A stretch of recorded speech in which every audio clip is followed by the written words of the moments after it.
मेरे बंदो, जब तुम्हारी मौत का टाइम आएगा, जब तुम्हारी जान हलक तक पहुंच जाएगी और तुम देखोगे मरने वाले के जो करीबी रिश्तेदार हैं वो पास में बैठे हुए हैं और उनके सामने इंसान को मौत आएगी।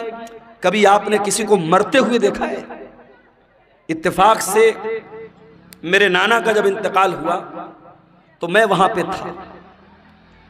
जैसे ही इंसान का इंतकाल होता है, इंसान की आंखें ऊपर उड़ जाती हैं, क्योंकि रूह जो होती है ना, जब फरिश्ता लेके जाता है तो इंसान की आंखें फटी की फटी रह जाती है, और अगर मुंह खुला है तो मुंह खुला का खुला रह जाता है।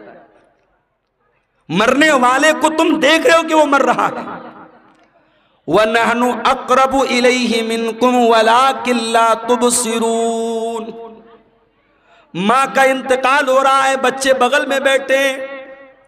बाप का इंतकाल हो रहा है, बेटे बगल में बैठे हैं। बेटों को ये लग रहा है कि बाप से सबसे ज्यादा करीब हम हैं, बेटी को ये लग रहा है माँ से सबसे ज्यादा करीब हम हैं। अल्लाह कहता है वनहनु अक़रबु इलैहि मिनकुम वलाकिन ला तुबसिरून। मरने वाले से सबसे ज्यादा करीब हम हैं। फलौला इन कुंतुम गैर मदीनीन तरजिऊनहा इन कुंतुम सादिकीन। ऐ मेरे बंदो, अगर तुमको ये लगता है कि कोई अल्लाह नहीं है, कोई रब नहीं है, कोई मौत देने वाला नहीं है और तुम किसी के अंडर में नहीं हो, तुम किसी के पावर में नहीं हो, तो जरा मरने वाले को दोबारा जिंदा करके दिखा दो, जरा रूह को वापस डाल के दिखा दो। नहीं कर सकते। मुर्दा जिंदा नहीं हो सकता मेरे भाई। जो मर गया वो मर गया, अब मरने के बाद दोबारा उसके अंदर जान नहीं डाल सकते। ये है मौत। और कभी गौर करना, मौत हमारी बेबसी बताती है। जब हमारा इंतकाल होता है ना, दुनिया में मैं आपके सामने आया हूं कुर्ता पायजामा सदरी पहन के आया हूं, मरेंगे तो क्या पहनेंगे? कफन पहनेंगे।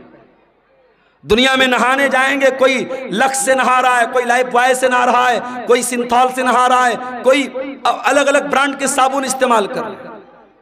जाड़े का मौसम है, हम गर्म पानी करके नहा रहे हैं। घरों में जो पैसे वाले लोग हैं गीजर लगवाते हैं। गर्मी का मौसम है, ठंडे पानी से नहाते हैं। मर गया बेचारा, कुछ नहीं बोलता।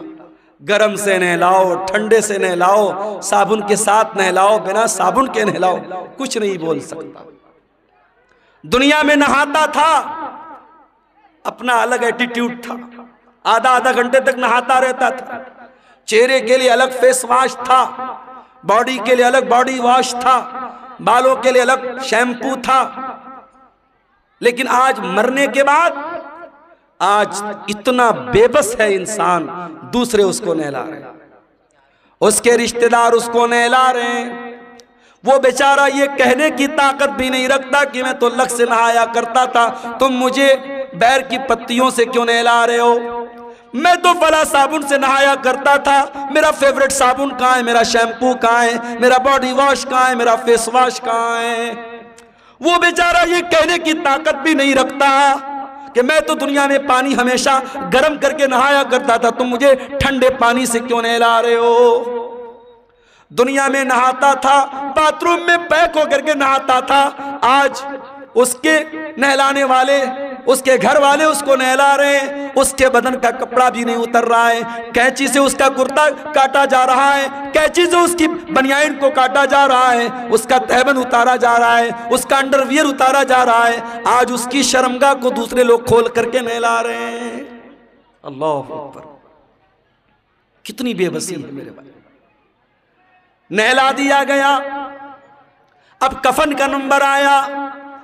इस्लाम की तालीम देखो, अमीर आदमी को भी वही कफन देना है, गरीब को भी वही कफन देना है, वही सूती कपड़ा है, वही सफेद चादर है। दुनिया में बहुत रंगीन रंगीन पहन करके चला करता था, ब्रांडेड कपड़े पहना करता था, महंगे कपड़े पहना करता था। आज मरने के बाद उसी सूती चादर में, उसी सूती चादर में तुझको कफनाया जा रहा है, उसी सूती कफन में तुझको कफनाया जा रहा है। कफना दिया गया, अब उसके बाद कब्रिस्तान लेके जाना है। अगर कब्रिस्तान करीब में है, जनाजे की चारपाई पे लाश को रखा गया। चारपाई को 4 लोगों ने कंधे पर उठाया, लेके कब्रिस्तान पहुंचे। इतना बेबस है इंसान, मरने के बाद हिल नहीं सकता। उसकी बॉडी को 4 लोग मिल करके जनाजे पर उठा करके लेके कब्रिस्तान जा रहे।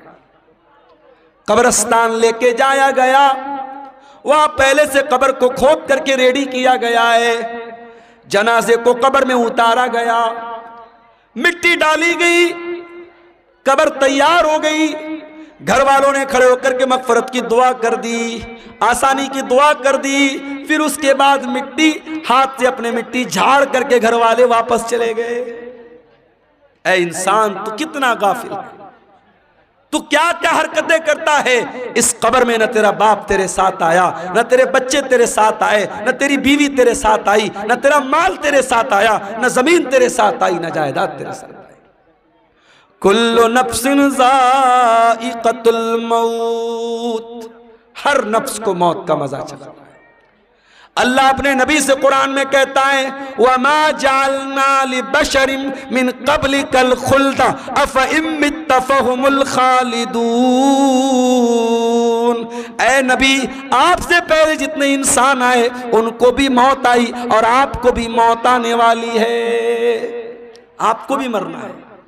इन्नका मय्यितुन व इन्नहुम मय्यितून, ऐ नबी आप भी मरने वाले हैं और ये सब मरने वाले, सबको मौत आने वाली है। हमारे नबी को मौत आई कि नहीं आई? आइए जरा सा नबी की वफात का नक्शा आपके सामने खींचते हैं। नबी का इंतकाल कब हुआ? रबीउल अव्वल के महीने। उम्र कितनी थी? 63 बरस। महीना कौन सा? रबीउल अव्वल। तारीख कौन सी? 12 तारीख। दिन कौन सा? सोमवार का दिन। थोड़ा और पीछे चलो, रबीउल अव्वल के पहले जब रमजान का महीना आया, प्यारे नबी की आदत थी रमजान में हर साल हजरत जिब्रील अलैहिस्सलाम आपके पास आते थे और आपको कुरान का दौर कराते थे, कुरान पढ़ाते थे और आप उनको कुरान सुनाते थे। आखिरी बार जब आपकी जिंदगी का आखिरी रमजान था, अल्लाह के प्यारे नबी ने जिब्रील को 2 मरतबा कुरान सुनाया। अल्लाह के नबी ने हजरत जिब्रील को 2 मरतबा कुरान सुनाया। ये इस बात की अलामत थी कि अब आखिरी रमजान है, अब इसके बाद कोई रमजान आने वाला नहीं है। कुछ दिनों के बाद जब हज का मौसम आया, अल्लाह के प्यारे नबी ने अपने सहाबा से कहा, मैं हज के सफर पे जा रहा हूं, जिसको मेरे साथ हज करना है वो चल सकता है। सहाबा इकराम अपने नबी के साथ हज के सफर पे निकले। 1 लाख से ज्यादा सहाबा हज के इस सफर में अपने नबी के साथ हैं और उस हज के दौरान अल्लाह के प्यारे नबी बार बार अपने सहाबा से कह रहे हैं, खुजू अन्नी मनासिककुम, खुजू अन्नी मनासिककुम। ओ लोगों, मुझसे हज का तरीका सीख लो, मुझसे हज के अरकान सीख लो। हो सकता है कि आइंदा साल तुम अपने नबी को ना पाओ, हो सकता है आइंदा साल मेरा इंतकाल हो जाए, हो सकता है आइंदा साल मैं जिंदा ना रहूं। आपने हज किया है और हज के 2.5 महीने के बाद आपका इंतकाल होगा। जिलहिज्जा, मुहर्रम, सफर, रबीउल अव्वल। जिलहिज्जा में आपने हज किया है, रबीउल अव्वल में आपका इंतकाल हुआ है। इंतकाल से पहले आपने हजरत मुआज इब्न जबल रज़ी अल्लाह तआला अन्हु को यमन भेजा था।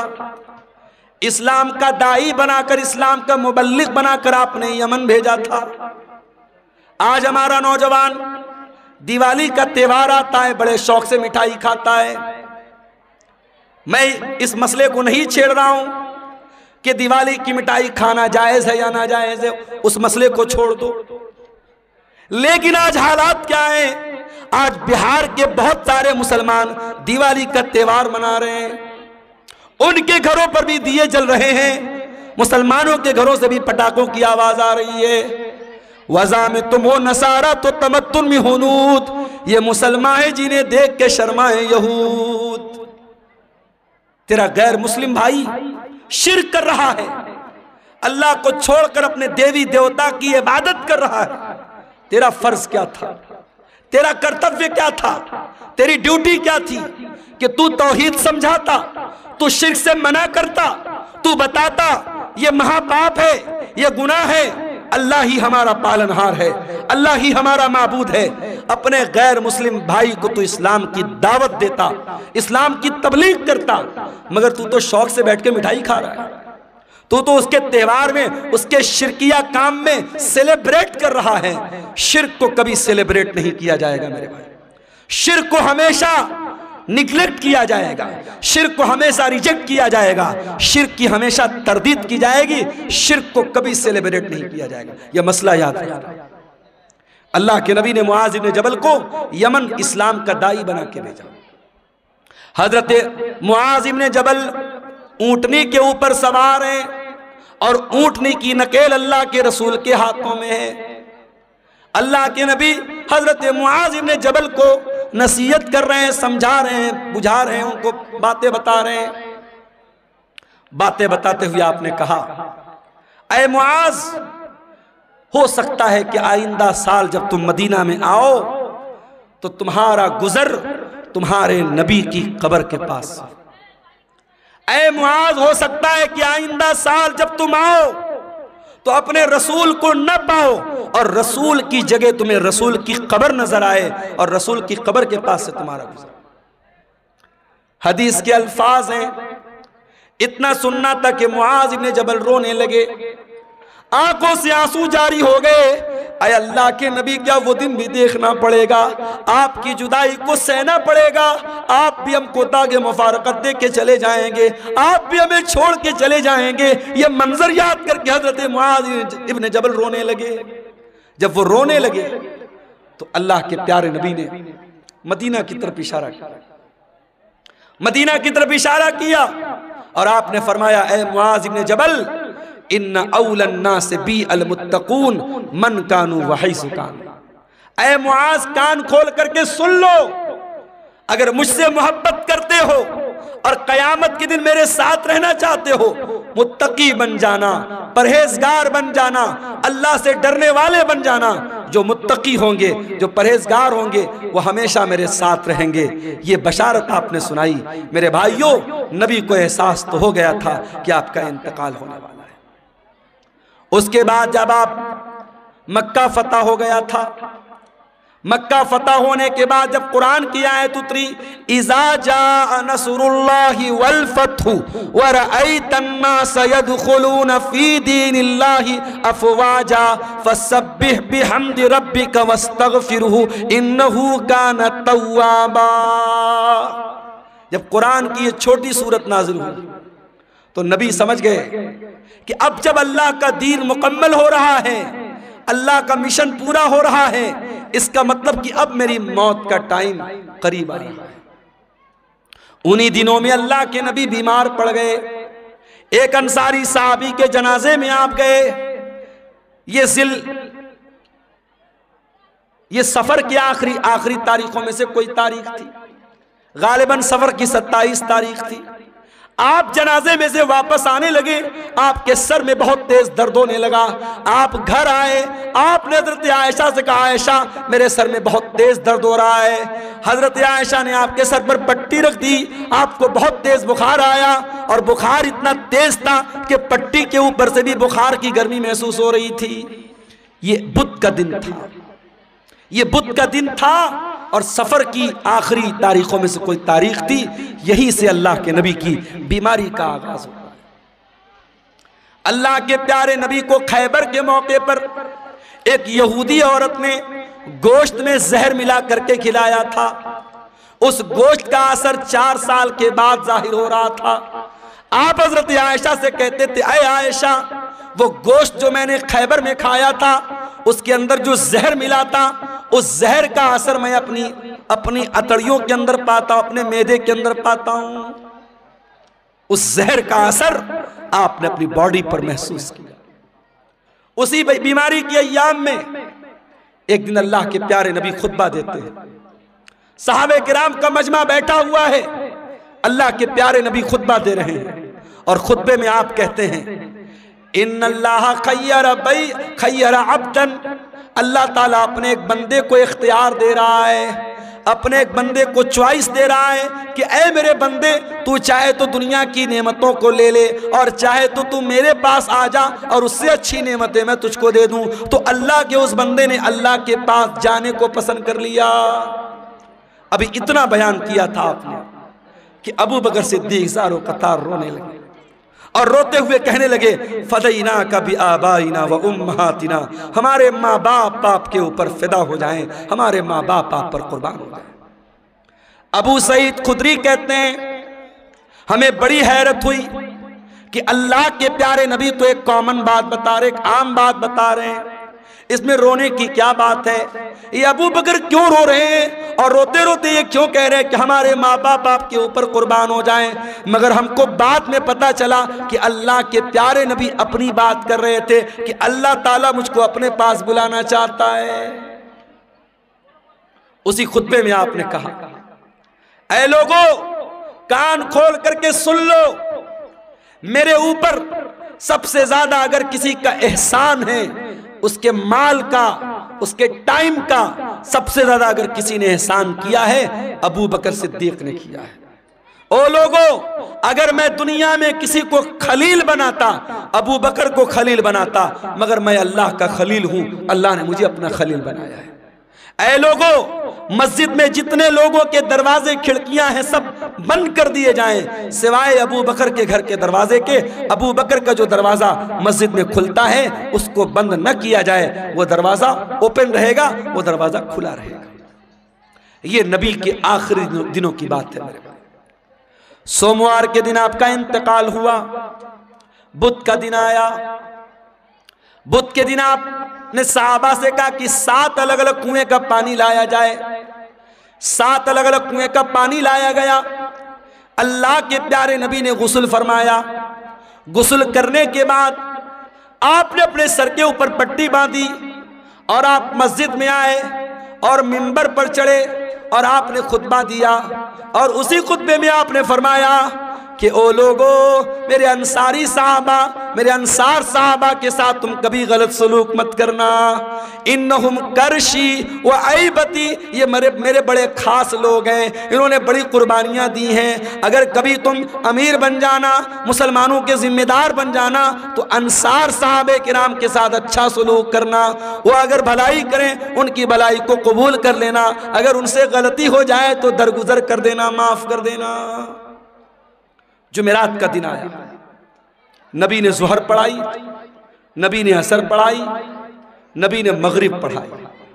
और मगरिब की नमाज में आपने सूरतुल मुरसलात की तिलावत की। इशा का टाइम आया, हजरत बिलाल आए, अय अल्लाह के नबी नमाज का टाइम हो चुका है, लोग आपका इंतजार कर रहे हैं। आपने कहा पानी लाओ, पानी लाया गया। आपने गुस्ल किया। गुस्ल करने के बाद आप खड़े हुए, थोड़ी दूर आगे बढ़े, चक्कर खा के गिर पड़े। होश आया, पूछा सल्लन्नास, क्या नमाज हो गई?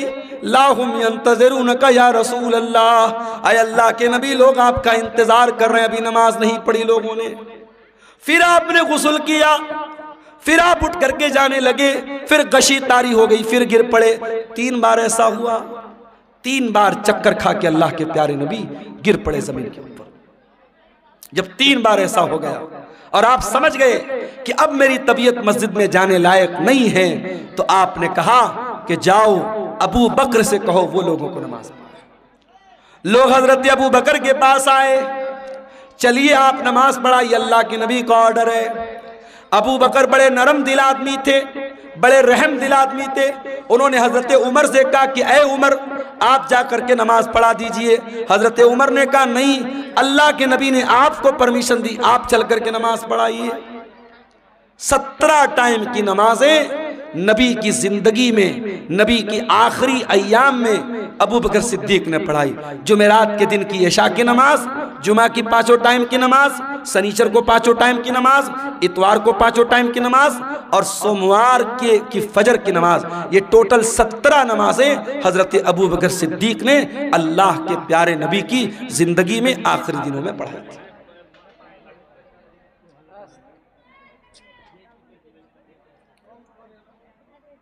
शनीचर का दिन आया,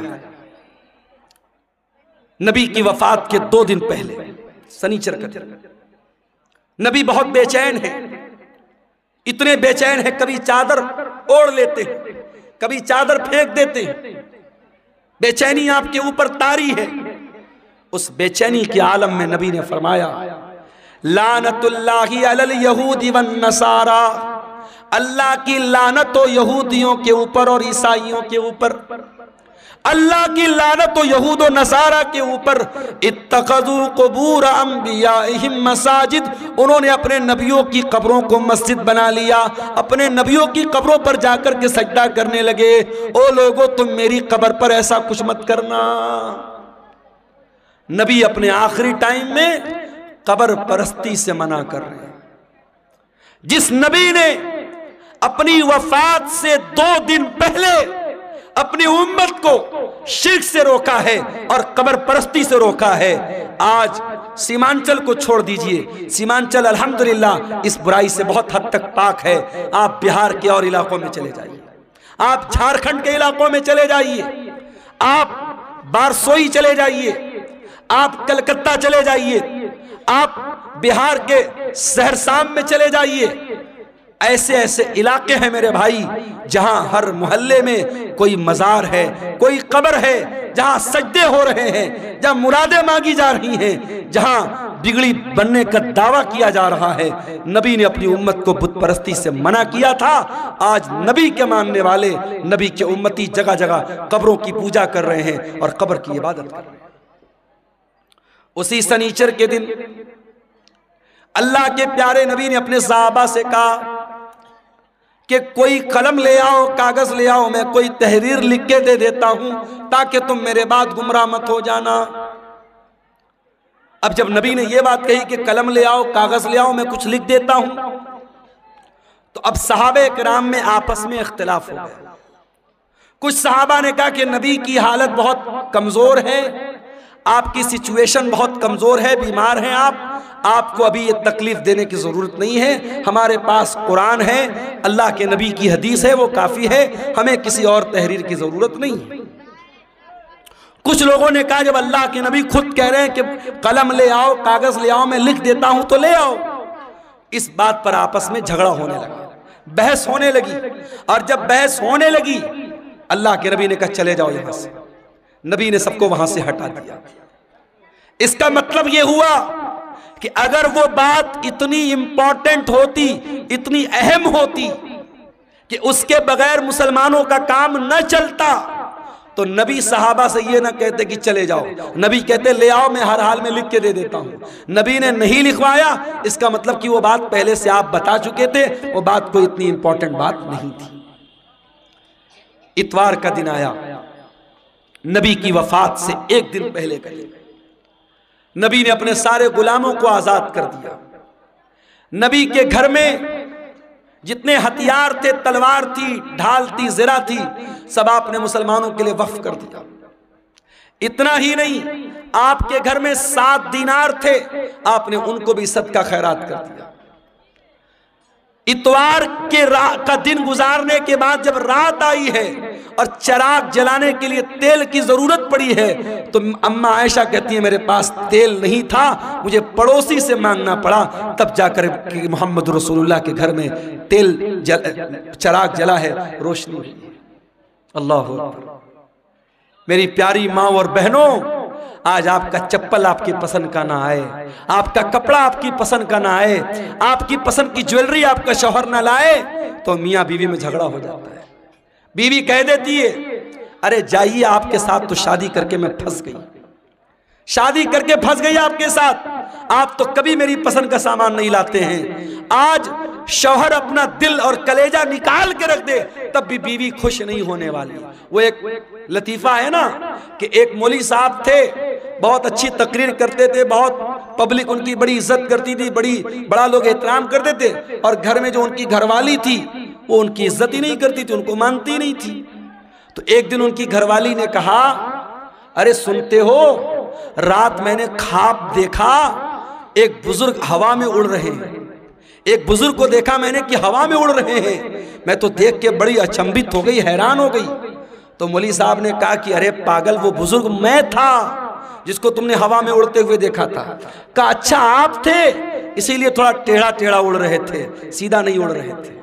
तो बीवी कभी शौहर की तारीफ करने को तैयार नहीं होती है, ये मिजाज होता है मेरे भाइयों बीवियों का। लेकिन आप देखिए नबी की बीवियों ने कैसी जिंदगी गुजारी। नबी ने अपनी बीवियों को कोई लग्जरी लाइफ नहीं दी, कोई शानदार घर नहीं है, कोई शानदार कपड़ा नहीं है, कोई शानदार फर्नीचर नहीं है। नबी की हयात का आखिरी दिन है और नबी के घर में जो चिराग जल रहा है, चिराग की बत्ती का तेल भी उधार मांग के लाया गया है। सोमवार का दिन आता है, नबी अकरम की जिंदगी का आखिरी दिन है।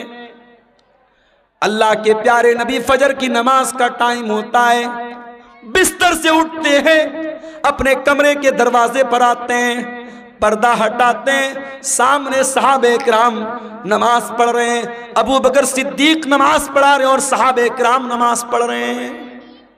ये मंजर देख करके अल्लाह के नबी बहुत खुश होते हैं और आपके चेहरे पर मुस्कुराहट आ जाती है। आप जब मुस्कुराने लगते हैं तो सहाबे किराम नमाज की हालत में अपने नबी की मुस्कुराहट को महसूस कर लेते हैं। सहाबे किराम समझ जाते हैं कि अल्लाह के नबी अपने कमरे के दरवाजे पर आए हैं। सहाबे किराम ताली बजाने लगते हैं, लुकमा देने लगते हैं हजरत अबू बकर सिद्दीक को कि जल्दी से पीछे चले आओ, अल्लाह के नबी आ चुके हैं। लेकिन जब अल्लाह के नबी ने महसूस किया कि सहाबे किराम चाहते कि मैं इमामत कराऊं, तो आपने इशारा किया कि नमाज पूरी करो, और उसके बाद आपने पर्दा गिरा दिया। ये आखिरी नजर थी, सहाबा कहते हैं आखिरी दीदार था जो हमने अपने नबी का किया था। फजर का टाइम खत्म हुआ, चाश्त का टाइम शुरू हुआ, सूरज आसमान की तरफ बुलंद होने लगा। जैसे जैसे सूरज बुलंद हो रहा है, चाश्त का टाइम हो रहा है, मोहम्मद रसूलुल्लाह की तकलीफ बढ़ रही है मेरे भाई। आपने अपनी बेटी हजरत फातिमा को बुलवाया। हजरत फातिमा ने आकर के अपने बाप को तकलीफ में देखा, फरमाया वाह करबा अबता, हाय मेरे अब्बा जान की तकलीफ। आपने फरमाया लईसा अला अबी की करबुन बादल यौम, ऐ मेरी बेटी फातिमा आज के बाद तेरे बाप के ऊपर कोई तकलीफ आने वाली नहीं है, आज तेरे बाप की जिंदगी का आखिरी दिन है। एहसास हो गया था कि आज आखिरी दिन है। फिर आपने हजरत फातिमा के कान में कहा, ऐ फातिमा मैं बहुत जल्द दुनिया से जाने वाला हूँ, मैं छोड़ करके तुमको दुनिया से जाने वाला हूँ, तेरा बाप तुझसे जुदा होने वाला है। ये सुन करके हजरत फातिमा की आंखों से आंसू आ गए। फिर आपने उनके कान में फरमाया, ऐ फातिमा मेरे अहले बैत में, मेरे घर वालों में सबसे पहले तुम मुझसे मिलोगी, तुम्हारा इंतकाल सबसे पहले होगा, और ऐ फातिमा तुम तमाम जन्नती औरतों की सरदार बनोगी। जब हजरत फातिमा ने यह सुना, उनके चेहरे पर मुस्कुराहट आ गई। आपने हसन और हुसैन को बुलाया, उनकी पेशानी को चूमा और लोगों से कहा कि मेरे ये नवासे हैं, इनका ख्याल करना, इनके हुकूक का ख्याल करना, इनके साथ कोई जुल्म न होने पाए। फिर आपने अपनी बीवियों को बुलवाया, तमाम बीवियां इकट्ठा हो गईं। आपने उनको वाज़ो नसीहत की, उनको समझाया, उनको अच्छी अच्छी बातें बताई। उसके बाद आपने ये भी फरमाया, दो चीजों की आपने वसीयत की। उस बेचैनी के आलम में जब आपकी जबान से अल्फाज भी सही तरीके से नहीं निकल लेते, आपने फरमाया अस्सलात अस्सलात व मा मलकत ईमानुकुम, ओ लोगो नमाज की पाबंदी करते रहना, नमाज का ख्याल करते रहना, और अपने गुलामों का, अपने नौकरों का, अपने मातहतों का ख्याल करना। नमाज की पाबंदी करना और अपने अंडर में काम करने वाले अपने नौकरों, अपने खादिमों का खास ख्याल रखना। हजरत अब्दुर्रहमान इब्न अबू बकर मिसवाक लेकर के आए, नबी की नजर मिसवाक पर पड़ गई। आपने हजरत आयशा को इशारा किया कि मैं भी मिसवाक करना चाहता हूं। हजरत आयशा ने अपने भाई से मिसवाक ली और मिसवाक को अपने दांतों से नरम किया और वो मिसवाक अल्लाह के नबी को दे दी। अल्लाह के प्यारे नबी ने अपनी वफात से कुछ देर पहले मिसवाक किया। उलमा कहते हैं अगर किसी को अंदाजा हो जाए कि मेरा इंतकाल होने वाला है, मेरी मौत होने वाली है, आखिरी टाइम में मिसवाक करना भी अल्लाह के नबी की सुन्नत है। उसके बाद आपने वहीं पर एक प्याले में पानी रखा हुआ था, आपको अपने ऊपर मौत की शक्तियां महसूस हुई। क्या बात है, क्यों उठ रहे हैं आप? हैं? बारिश हो रही है? चंदा के लिए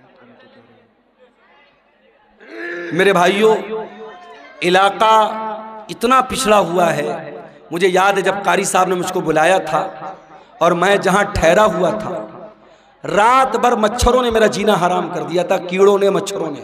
मुझे घसिया घाट का इलाका कभी भूलता नहीं है। और मैंने कहा था कि इतना पिछड़ा इलाका बहुत कम देखने को मिलता। अब तो माशाअल्लाह रास्ते वास्ते भी बन गए, कुछ तरक्की हुई है। इस इलाके में ये कारी अब्दुल बासित साहब ने ये इदारा खोला है और आप जानते हैं ये जलसा इदारे के चंदे के लिए जलसा हो रहा है। ये बार बार बताने की ज़रूरत नहीं है।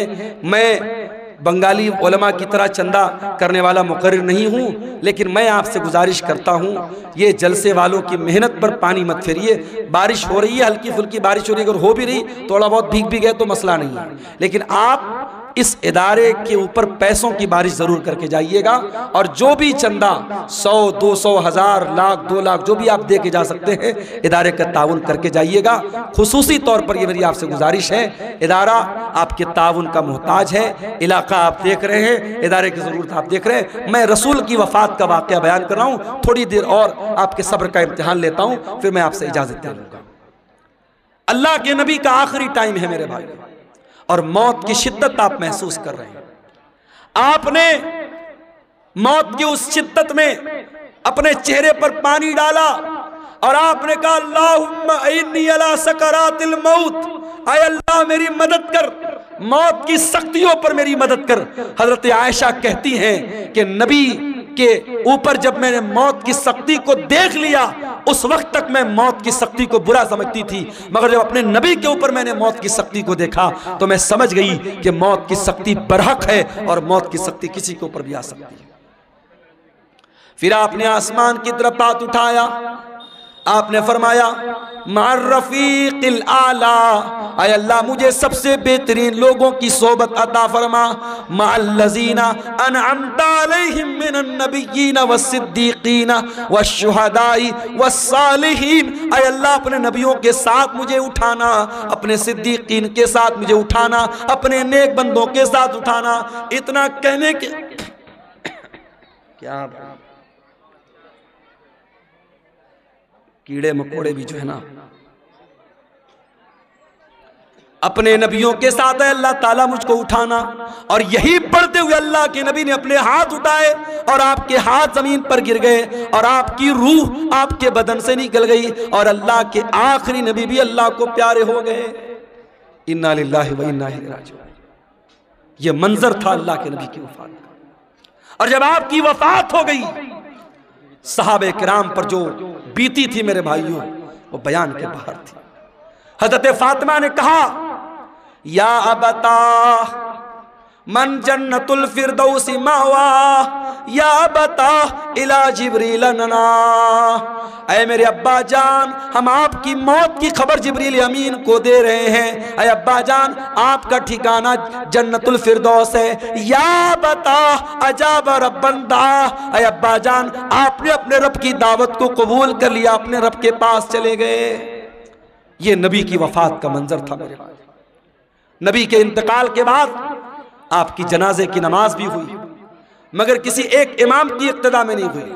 लोग आते गए, पढ़ते चले गए। पहले मर्दों ने पढ़ी, फिर औरतों ने पढ़ी, फिर बच्चों ने पढ़ी। एक एक करके, 2-2 करके, 3-3 करके लोग आते थे, पढ़ते थे, चले जाते थे। किसी इमाम के पीछे आपकी जनाजे की नमाज नहीं हुई।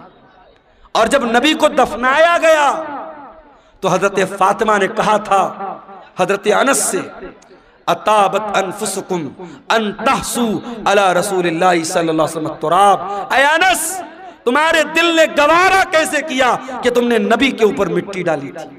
नबी के ऊपर मिट्टी डालना और नबी को मिट्टी में उतारना, कब्र में उतारना, कैसे तुमने गवारा कर लिया। मगर मेरे भाइयों, ये अल्लाह का कानून था, ये अल्लाह का दस्तूर था, ये अल्लाह का हुक्म था और सहाबे किराम ने इस पर अमल किया और प्यारे नबी को भी कब्र में उतारा गया और आपको भी कब्र में दफनाया गया। तो मौत तो सबको आनी है मेरे भाई, कुल्लु नफ्सिन ज़ाइक़तुल मौत, सूरह आले इमरान की आयत नंबर 185 में पहली बात अल्लाह ने यही बयान की। उसके बाद फरमाया व इन्नमा तुवफ़्फ़ौना उजूरकुम यौमल क़ियामह, और ऐ मेरे बंदो, मरने के बाद जब तुम अल्लाह के पास जाओगे तो क़यामत के दिन तुम्हारे अमल का पूरा पूरा बदला तुम्हें दिया जाएगा। दुनिया में जो अच्छा अमल किया, जो बुरा अमल किया, जो नेकी किया, जो गुनाह किया, सबका बदला अल्लाह ताला क़यामत के दिन तुमको देगा। दुनिया में नेकी का फल मिल भी सकता है, नहीं भी मिल सकता है।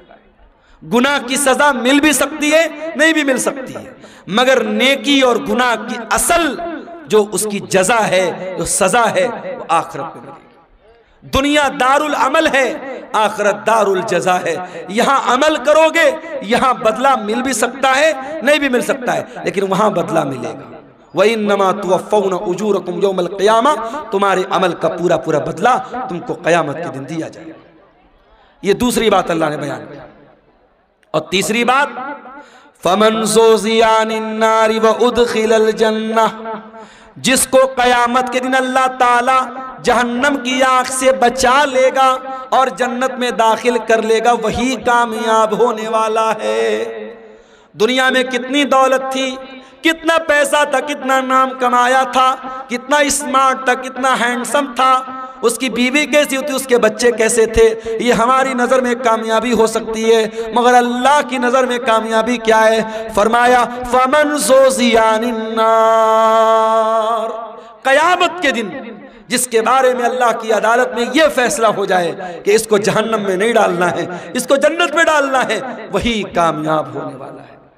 मेरे भाई, दुनिया में कोई IAS का एग्जाम पास कर ले, कोई IPS का एग्जाम पास कर ले, कोई पुलिस की भर्ती का एग्जाम पास कर ले, कोई टीचिंग के एग्जाम में पास हो जाए, अखबार में नाम आता है, घर वाले मिठाई बांटते हैं, मेरे बेटे ने नीट पास कर लिया, मेरा बेटा IAS के एग्जाम में पास हो गया, मेरी बेटी ने मेडिकल का एग्जाम पास कर लिया। जरा सोचो कितनी खुशी का लम्हा होगा जब क़यामत के दिन अल्लाह की अदालत में यह फैसला होगा, मेरा ये बंदा पास हो गया, ये मेरा बंदा पास हो गया, इसको जन्नत में लेके जाओ।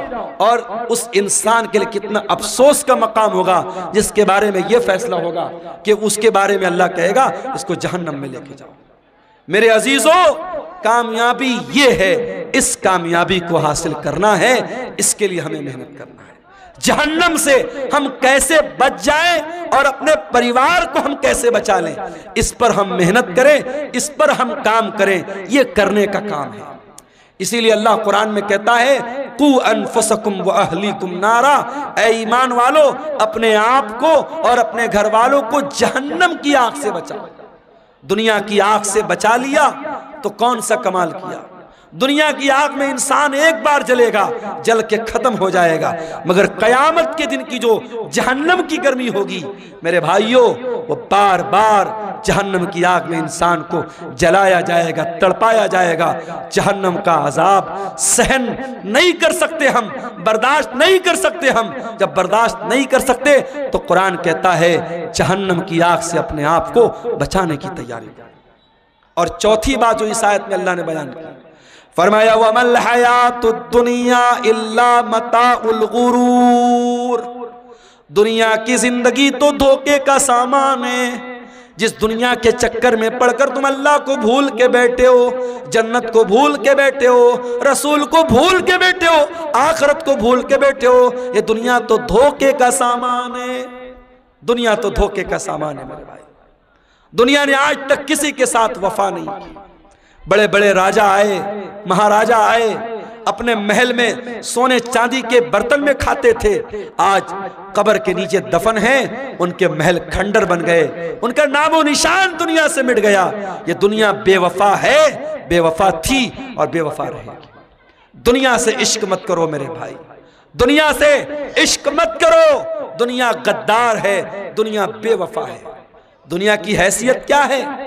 हारून रशीद बहुत बड़ा खलीफा है, अपने दौर के बहुत बड़े आलिम अल्लामा इब्न सम्माक के पास आता है और कहता है इमाम साहब, मैं अमीरुल मोमिनीन हूँ, मैं मुसलमानों का खलीफा हूँ, मैं चाहता हूं कुछ नसीहत कर दीजिए, कुछ समझा दीजिए, कोई कीमती बात बता दीजिए। इब्ने सम्माक ने कहा, अमीरुल मोमिनीन बुरा मत मानिएगा, मैं बस एक सवाल आपसे करना चाहता हूं। मान लीजिए आप किसी सहरा में जा रहे हैं, सारा सामान आपका खत्म, खाने पीने की सारी चीजें खत्म, और आपको बहुत जोर की प्यास लगी है, और प्यास इतनी जोर की लगी है कि अगर पानी नहीं मिला तो आप मर जाएंगे। एक आदमी आता है और एक प्याला पानी आपको कहता है कि एक प्याला पानी मैं दूंगा, शर्त यह है कि आप अपनी आधी बादशाहत मुझको दे दे। तो ऐ अमीरुल मोमिनीन, आप क्या करेंगे? उसको बादशाहत दे देंगे और पानी लेकर के जान बचाएंगे या बादशाहत बचाएंगे? हारून रशीद ने कहा, मैं बादशाहत दे दूंगा, आधी बादशाहत दे दूंगा और पानी ले लूंगा। इब्ने सम्माक ने कहा, अमीरुल मोमिनीन, पानी आपने पी लिया, पानी बॉडी के अंदर रुक गया, पानी थम गया, पेशाब लगा है मगर पेशाब का रास्ता बंद हो गया, पेशाब नहीं निकल रहा है, आपको दर्द हो रहा है, तकलीफ हो रही है, अगर पेशाब न हुआ तो आप मर जाएंगे, जिंदगी के आखिरी कगार पे पहुंच गए। अब एक दूसरा इंसान आया, उसने कहा, हारून रशीद, मैं तेरा पेशाब जो रुका है उसको खोल सकता हूं, तेरा पेशाब हो जाएगा, तेरे बदन में जो पानी रुका है बाहर निकल जाएगा, कंडीशन ये है कि तू अपनी आधी हुकूमत मुझको दे दे। तो क्या आप उसको दे देंगे? हारून रशीद ने कहा, हाँ मैं दे दूंगा। हारून रशीद ने कहा, हाँ मैं दे दूंगा। इब्ने सम्माक ने कहा, अमीरुल मोमिनीन, बस यही पैगाम है, इस बादशाहत पे गुरूर मत कीजिएगा, इस सल्तनत पर धोखा मत खाइएगा, इस सल्तनत की औकात एक प्याला पानी और पेशाब के चंद कतरे है, इससे ज्यादा इस हुकूमत की हैसियत नहीं है, इस बादशाहत की हैसियत नहीं है। मेरे अजीजों, आज बहुत सारे लोग हमारे बीच में हैं, कल नहीं होंगे। आज अपने पैसे पर आपको गुरूर है तो कान खोल के सुन लो, आपसे ज्यादा पैसा कारून के पास था। अगर आप गांव के प्रधान हैं, आप इलाके के मिनिस्टर हैं, अपने इलाके की बड़ी हस्ती हैं और आपको बड़ा नाज है कि साहब मेरा बड़ा नाम है, मेरी बड़ी शान और शौकत है, आपसे ज्यादा शान और शौकत फिरौन की थी, आपसे बड़ी बादशाहत नमरूद के पास थी, न नमरूद की बादशाहत उसके काम आई, न फिरौन की सल्तनत उसके काम आई, न कारून की दौलत उसके काम आई, न कौम आद की ताकत उसके काम आई, न कौम समूद का पावर उसके काम आया। मेरे प्यारे साथियों, अगर काम आने वाली कोई चीज है, अल्लाह का दीन काम आएगा, आपके नेक अमल आपके काम आएंगे, ईमान आपके काम आएगा, आपका अकीदा आपके काम आएगा।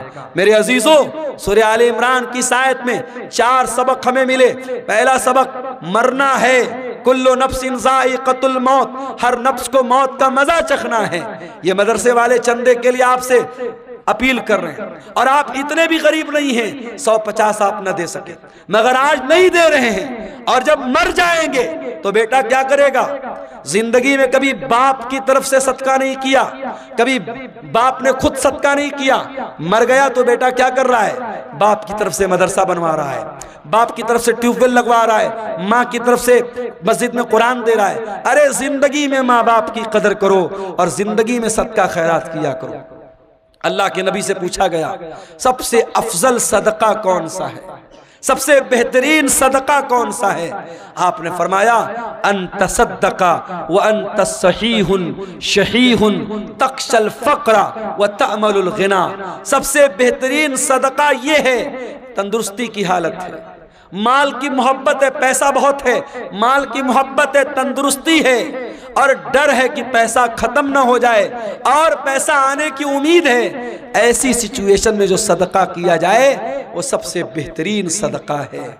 मेरे अजीजों, सदका खैरात करने के लिए, नेकी के काम में हिस्सा लेने के लिए मौत का इंतजार मत करो। मौत आएगी और पल भर में आपका फैसला कर देगी, मौत आपका काम तमाम कर देगी। इसलिए मेरे अजीजों, कुरान क्या कह रहा है? या अय्युहल्लज़ीना आमनू ला तुल्हिकुम अमवालुकुम वला औलादुकुम अन ज़िक्रिल्लाह। ऐ ईमान वालो, तुम्हारा माल और तुम्हारी औलाद तुमको अल्लाह के जिक्र से गाफिल न कर दे। माल के चक्कर में कहीं अल्लाह को भूल न जाना, औलाद के चक्कर में कहीं अल्लाह को भूल न जाना। वमन यफ़अल ज़ालिका फ़उलाइका हुमुल खासिरून। और जो ऐसा करेगा बहुत नुकसान उठाएगा। व अनफ़िक़ू मिम्मा रज़क़नाकुम मिन क़ब्ल अन यातिया अहदकुमुल मौत। और ऐ ईमान वालो, हमने जो रोजी दी है उसमें से खर्च करो इसके पहले कि मौत आ जाए। फ़यक़ूल रब्बि लौला अख़्ख़रतनी इला अजलिन क़रीबिन फ़अस्सद्दक़ व अकुन मिनस्सालिहीन। कहीं ऐसा न हो कि मौत के आने के बाद तुम कहो कि अय अल्लाह 1 घंटे का टाइम और दे दे, 1 मिनट का टाइम और दे दे, मैं तेरी राह में सदका करना चाहता हूँ, मैं नेक बनना चाहता हूँ। वलन युअख्खिरल्लाहु नफ्सन इज़ा जाअ अजलुहा। लेकिन अल्लाह का कानून ये है, मौत आ गई तो 1 सेकंड पहले नहीं मर सकते, 1 सेकंड बाद में नहीं मर सकते। मुझे बहुत अच्छी तरीके से याद है 10 अक्टूबर 2020 की वो शाम, 10 अक्टूबर 2020 की वो रात जब मेरी माँ का इंतकाल हुआ था और मैं बनारस के अपने घर के बहुत करीब के हॉस्पिटल में माँ को लेके जा रहा था। हार्ट अटैक आया था, शुगर की पेशेंट थी वो, और बाइक पर बिठाकर पीछे मेरा छोटा भाई बैठा था। और हॉस्पिटल के कैंपस के अंदर जैसे ही हम दाखिल हुए थे, माँ का जिस्म बेजान होके बाइक से नीचे गिरा था। और जब हम लोगों ने सारे भाई वहां पहुंच चुके थे, और जब माँ को उठा करके हम लोग आईसीयू में लेके जा रहे थे, तो नेचुरल बात होती है, मरने के बाद इंसान की बॉडी का वजन बढ़ जाता है। वजन से अंदाजा लग गया कि अब रूह निकल चुकी है, अब मौत आ चुकी है। हमारे पास करने को बातें बहुत थी। हम लोग कह सकते थे 5 मिनट पहले लाए होते, डॉक्टर ने देखा होता, ये हुआ होता, वो हुआ होता। ये सब बहाने अपनी जगह, कुरान की ये आयत अपनी जगह। वलन युअख्खिरल्लाहु नफ्सन इज़ा जाअ अजलुहा। मौत तो अपने वक्त पर आती है मेरे भाई।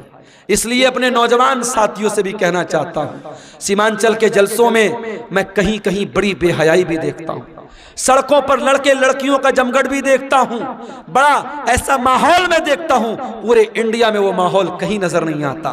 मेरे भाइयों, ये जलसे, ये प्रोग्राम ठीक है, इदारे वालों के अपने मसाइल हैं, मदरसों की अपनी मजबूरी है। जलसा कराने बगैर उनको चंदा नहीं मिलेगा। जलसा आप कराइए, शौक से कराइए और तकरीर आप कराइए। मगर मैं घसिया घाट के मदरसे के जिम्मेदारों से भी कहना चाहूंगा, और वीडियो बन रहा है, सीमांचल के तमाम मदरसों के जिम्मेदारों से कहना चाहूंगा कि अब बहुत देर हो चुकी है।